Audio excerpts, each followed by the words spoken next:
Glass case, unlisted touch. Museums don't sleep, they exhale.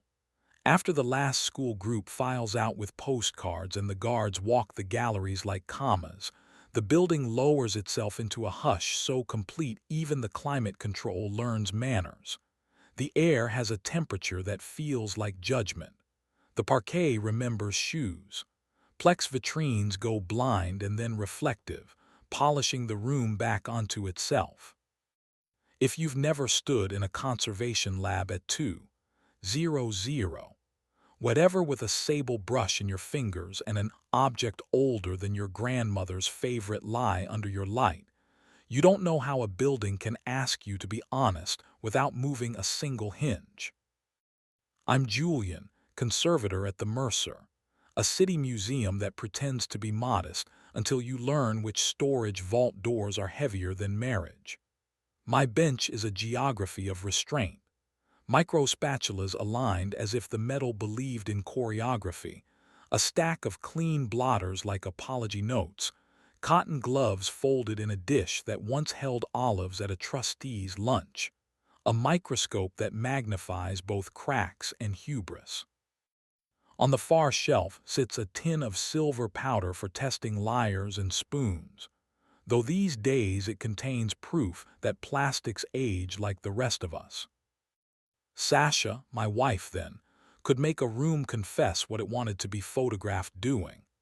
Event director, press whisperer, she produced galas that taught donors to feel generous on command. We met when the Mercer borrowed a Botticelli we had no business courting. I cleaned its varnish. She arranged its debut, and we both learned the exact weight of a camera's stare. We kept Wednesdays because weeks devour anything you don't name. She'd slip through the staff door with a grin for the guard who pretended he wasn't molting from overtime. And I'd meet her in the print room where paper keeps its cool better than people. If this sounds like bragging, I'm only laying the ground. There's a notch in my lower back from the edge of the flat files where Sasha once pushed me, and a drawer of mezzotints went to war with gravity and forgave us. There's a comma of a birthmark at the hinge of her jaw that I could find in the storage dark by smell alone. There's the way we used to say, "We have 10," and I would spend 9 on her and hide one in my cheek for famine. The first wrong thing wasn't lipstick. We're trained to see minutes. 23:58, sensor A17, exterior loading dock, door held open 5s. Doors tattle when you make them share. 00:06, camera K3 in the North Gallery blinked out for 19 seconds and came back blinking innocence it hadn't earned. In the curatorial lounge, 2 splits of Risset reappeared in the bin without stems signing out to be cleaned. The lab's stainless cart smelled faintly of mint at 00:23 when it should have been solvents and patience. On the corner of a vitrine, barely visible in the ultraviolet inspection, one quiet mouth of plum. I wrote a kind story for the building. Security grew sloppy. A docent stayed late to practice a tour no one requested. A camera sneezed. Then the next Thursday the minutes repeated like the museum had invented liturgy. 23:58:0006:0023. I told myself the building was clearing its throat. Buildings don't clear their throats. They rehearse. Sasha declared open like an architect laying down a load-bearing line. We were folding towels. She halves, I thirds. Marriage is geometry. When she leaned into the counter like you lean into a boat you trust more than the ocean. With rules, she said. With care, with us first. She didn't touch me while she said it.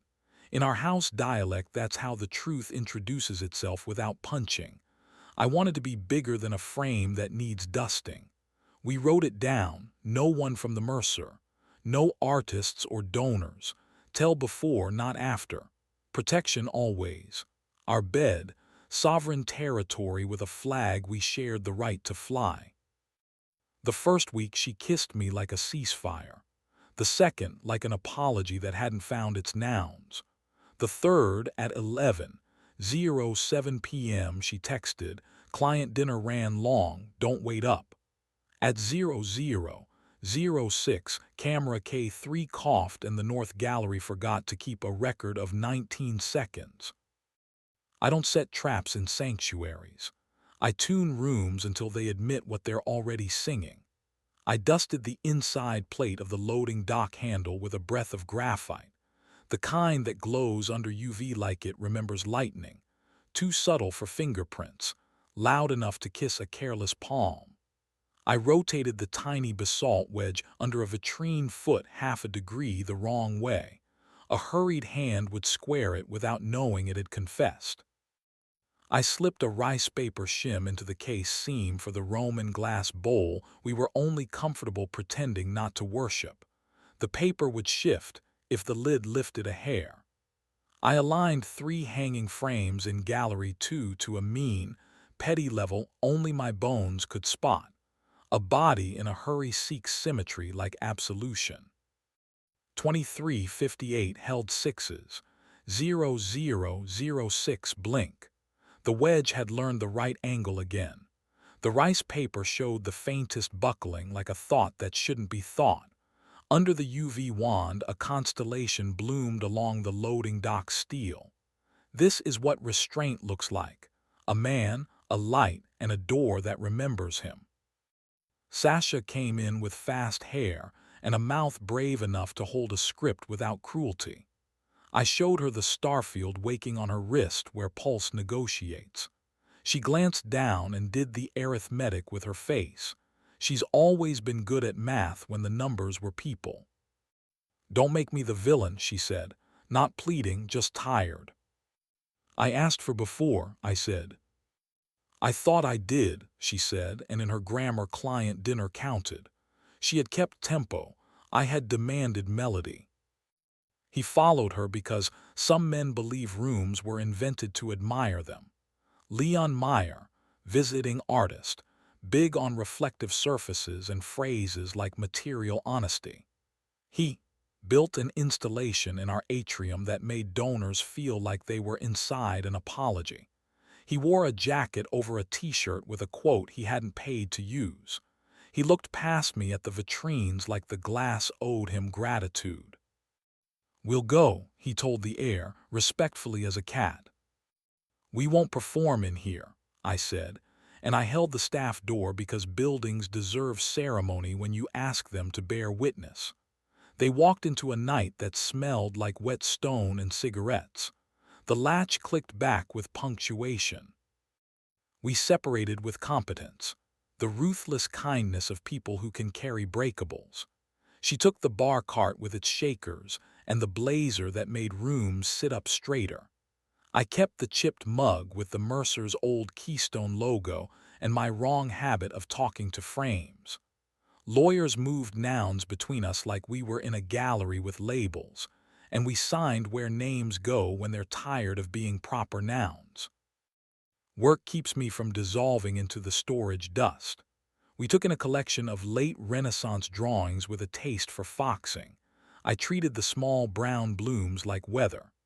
A shipping crate decided it was a coffin and refused to open until 3 of us spoke to it like it was a person who'd lost their job. A kid on a school tour asked if paintings feel lonely in the dark, and I said sometimes, and he nodded like that turned adults into a solvable problem. Marin arrived with a tool roll that smelled like steel and citrus oil, a mount maker whose hands taught metal to believe and embrace. She wore a canvas apron the color of patience. When she smiled, it started at one corner like competence remembering it has a mouth. "Which piece thinks gravity is a rumor?" she asked, eyeing the Roman glass bowl. "Second century bowl," I said. "It pretends the shelf is sloped when it's insulted." "Flirt," she said, approving.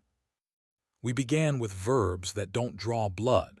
She bent armatures that became promises.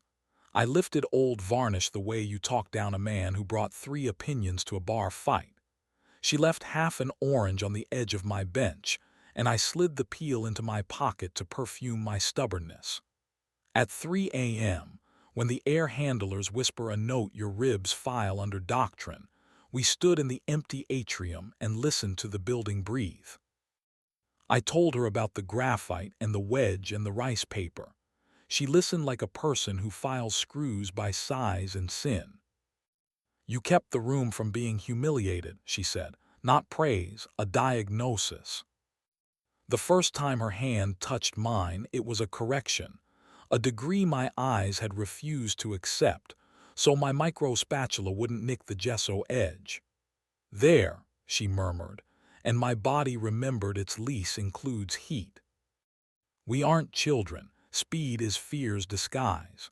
The first time we kissed, we stood in the threshold to the sculpture court because thresholds tell the truth. The marble behind us pretended it wasn't listening. Her mouth tasted of orange and a heat at the back of the tongue that should be reserved for courage and love. She kept her eyes open for a beat, not to check for cameras. There are none where stone keeps secrets, but to choose me twice. My hand learned the back of her neck where pulse negotiates with thought. It stuttered yes. We made rules that sounded like respect, not fences. No bodies near loaned works.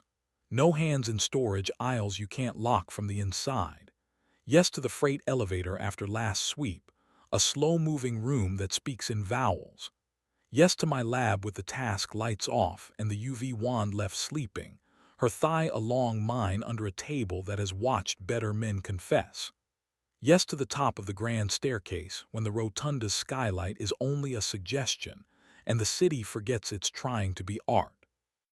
If this sounds like religion, it's because the body needs somewhere to put gratitude. When she straddled me on the freight elevator with the emergency stop engaged and her laugh lodged just behind her teeth, I pressed my forehead to hers and listened to a building teach me what restraint tastes like. We counted to 10 and used 9. The last minute belongs to the room. The gala returned because donors love ritual as much as we pretend we don't. Mirror and mouth, they called it, which is either brave or lazy. Sasha arrived in a dress that taught reflection's modesty. Leon moved behind her like a rumor that believes itself. We nodded like adults who refuse to make a building carry what they can. Marin wore black because glue prefers not to be famous. She crossed behind them with a tray of brass brackets and a smile she'd negotiated with in a workshop mirror that refuses to flatter. Somebody misused provenance from the podium like a child showing off a new word. Another said alchemy with the confidence of a donor who thinks science takes tips. I did my rounds because I don't know how not to. Loading dock, clean. K3, faithful. Rice paper shim, undisturbed.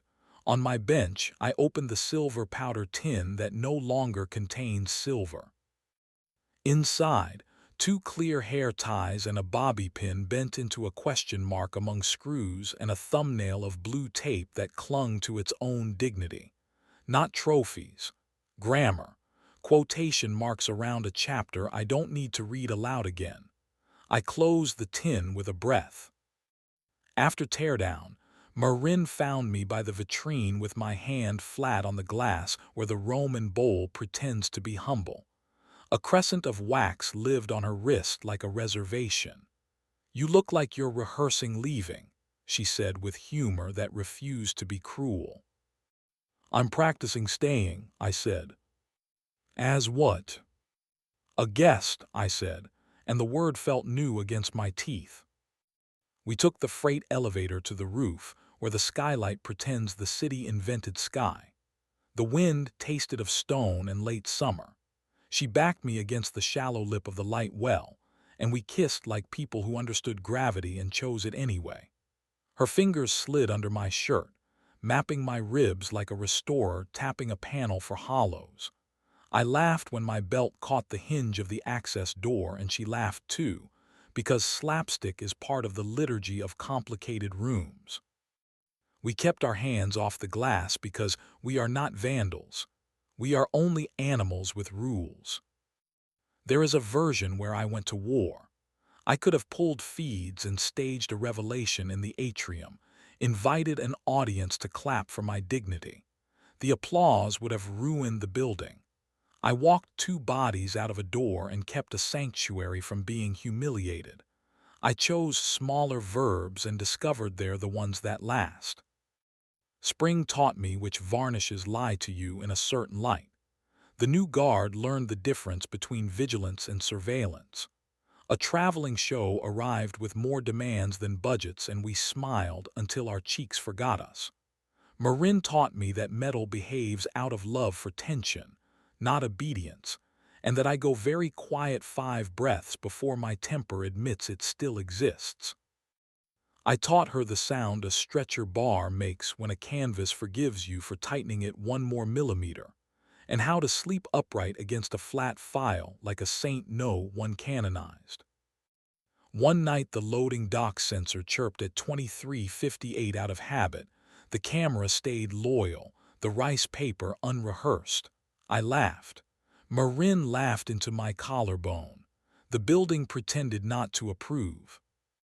If you wander the Mercer at an hour we pretend doesn't exist, you might catch the reflection of a man in the vitrine glass with his palm flat as if he's teaching it kindness. You might smell orange where no donor's cocktail wandered. You might see a woman in a canvas apron rest her cheek on a steel armature like prayer. You won't see the UV wand unless the room asks for ghosts, and there isn't a gentler way. You won't see the tin unless you already know why punctuation matters. I lock the loading dock and feel the burr under my thumb where everyone's story has polished the plate honest. I kill the task lights one by one so the lab can learn the dark gently. The air handlers end their hymn with the clean click of consent. Marin steals my last clean minute because she can. I let her because that rule outlived all the others. Tip the night. We take the staff stairs down with hands in each other's pockets like we're smuggling warmth, and the city outside remembers to be a picture instead of a performance. In the lab, the silver tin clicks like punctuation. Not a period. Not yet. A semicolon, 2 clauses joined by a breath we finally know how to take. Museums don't sleep, they exhale. They forgive slowly and then all at once when you stop making them host scenes they didn't audition for. We have 10. We use 9. The last minute belongs to glass and to a wrist under a thumb and to a mouth that says now without raising its voice. In the morning, a child in Gallery 5 will stand in front of a bowl made by a dead hand and decide to believe in something no one can sell him. And the building will lift that belief and keep it dustless. And I will try to be as careful with the living.